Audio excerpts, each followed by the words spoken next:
Am I the biggest? The best? The fastest? These are questions that basketball coach John Wooden suggests we avoid as leaders. While we would all like to get positive answers to these challenges, Wooden suggests they're actually detrimental to being a great leader. His tack is not to worry about whether we're being better than somebody else. What we must focus on is never to cease trying to be the best we can become. We have control over that. The other, we don't.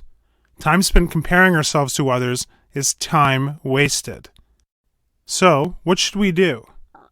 Wooden offers us his leadership pyramid, 15 progressive characteristics that he applied throughout his lengthy NCAA career that describe his key facets of leadership.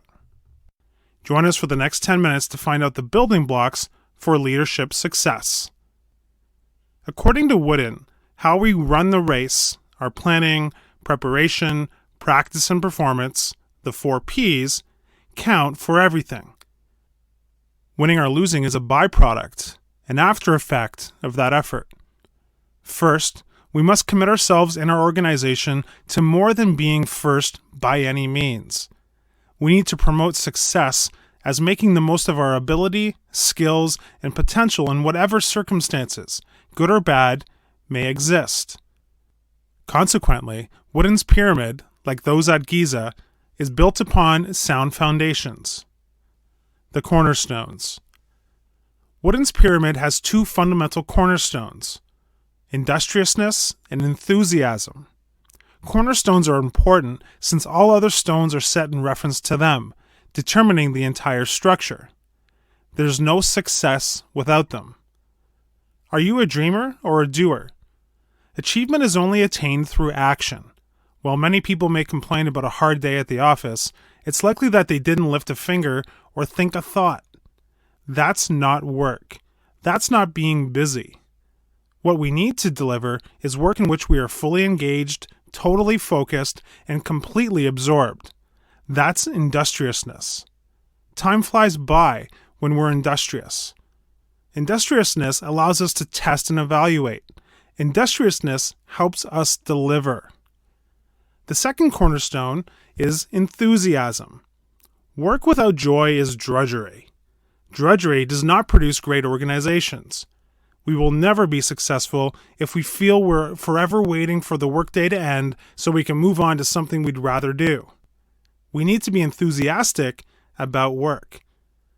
Wooden tells us that as leaders, we must be filled with energy and eagerness, joy and love for what we do. If we lack enthusiasm for our job, we can't perform at the best of our ability. Success is unattainable without enthusiasm. Combined, industriousness and enthusiasm are contagious. A leader who exhibits them will find the organization does, too. The load bearers. The other blocks in the foundation of Wooden's pyramid are friendship, loyalty, and cooperation, qualities that involve positive interaction with people. Friendship. Some may ask if it's wise for a leader to become friends with those under his supervision. Wooden advocates friendship specifically in the guise of camaraderie and respect. Camaraderie means working together towards a common aim. It's fundamental to a good team. But Wooden points out a risk.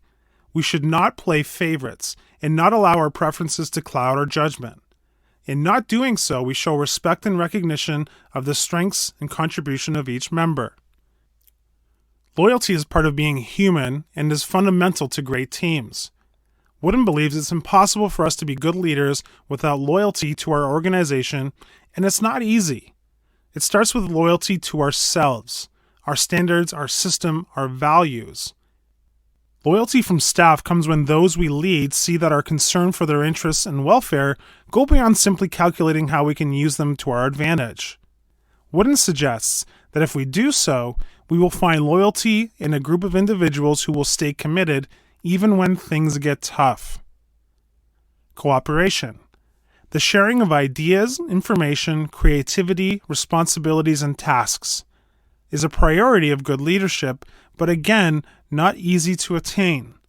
Wooden points out it's difficult for a strong-willed leader to incorporate cooperation, because listening to others may suggest uncertainty and doubt about our own judgment and convictions. Ego gets in the way of our eyes and our ears. An effective leader understands that it is a sign of strength to welcome honest differences and new ways of thinking from those on their team as well as from others.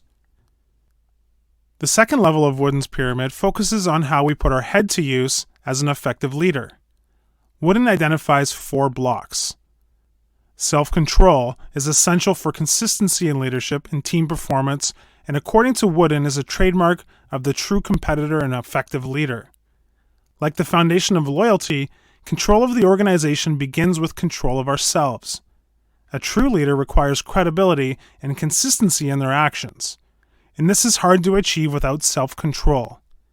It starts with the control of our emotions and extends to having the resolve to resist the easy choice, the low-hanging fruit, and temptation in its various and alluring forms. Next is alertness, the ability to be constantly observing and interpreting what's going on around us, and is a critical component of leadership and the strive for continuous improvement. Wooden believes a great leader is awake, alive, and alert in evaluating themselves as well as the strengths and weaknesses of their organization and competitors. Leaders who succeed in a competitive environment are those who see things coming when their counterparts aren't even looking. Alertness makes this possible. Initiative.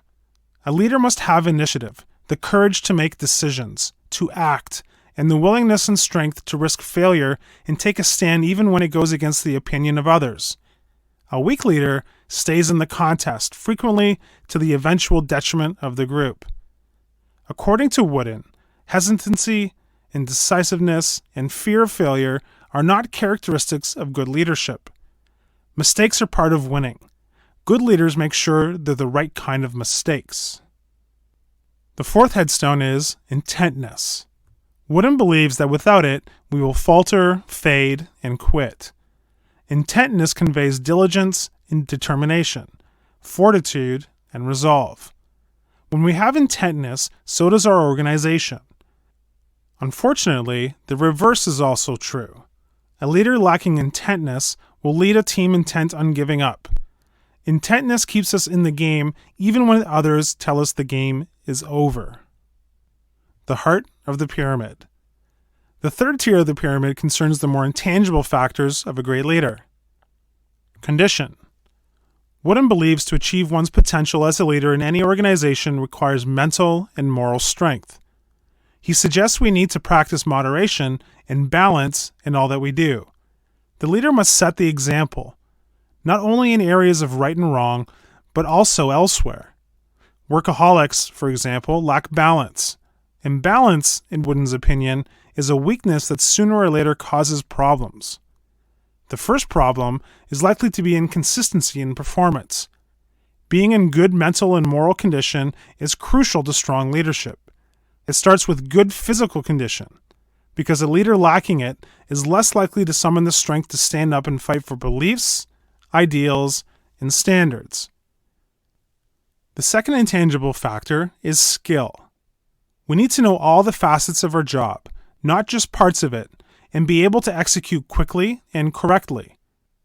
Being prepared to do all that our job requires will quickly separate us and our organization from much of the competition. Wooden suggests the best leaders understand that to successfully compete at any level requires continuous learning and improvement. Unless, as a leader, we communicate this up and down the line and puts mechanisms in place to ensure it gets done, our team will not be at 100% in its performance level. The third intangible is team spirit. As an experienced sports coach, Wooden is quick to point out that the star of the team is the team. Team spirit is an eagerness to sacrifice personal interest or glory for the welfare of all. It's a driving force that transforms individuals who are doing their jobs correctly into an organization whose members are totally committed to working at their highest levels for the good of the group. Members of such an organization are unselfish, considerate, and put the goals of the organization above their own, even at the expense of their own personal desires. The top tiers. Wooden suggests building on the 3 layers described provides us with a rich and rewarding harvest, one that will take you and your organization the rest of the way. He characterizes this in 2 attainments: poise and confidence. Wooden defines poise as being true to oneself, not getting rattled, thrown off, or unbalanced regardless of the circumstances or situation.